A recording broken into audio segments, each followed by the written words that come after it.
Som en A-final detta här alltså 2 stycken som har 2 heatsegrar och en som har 2 andra platser. Så det ska bli spännande att se. Och det är väl Furdal, men nu ska han i 2:a med ju. Och det fick han bli, men det är Jona Johansson som rycker.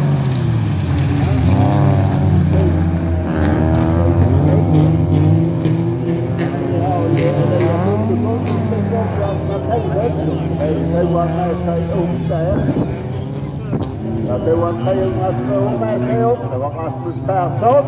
Men i ledningen har vi en av fullpoängarna, Jona Johansson. Lukas Furdal på en andra plats. Filippa Dahl på en 3:a och 4:e plats. Elias Ottosson på en 3:e plats. Rasmus Persson. Så har vi då Hassan. Bekymmer med växellåda eller vad det är. Det är Filippa Dahl och Lukas Furdal uppe i alternativen. Och Jona, du kan inte ligga på lagsidan. Ja, det är nämligen så att Elias Ottosson har varit i alternativen.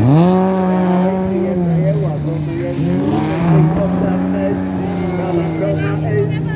föra den andra slutpoängaren.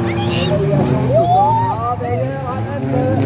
Han kommer ut föra, men han gör en liten kapp i slutet och då är Elias Ottosson direkt förbi.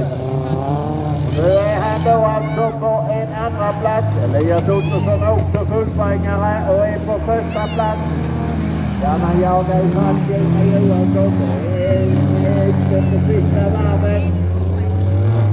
Det var ett litet misstag i utgången precis som gjorde att han fick en plats på fel håll.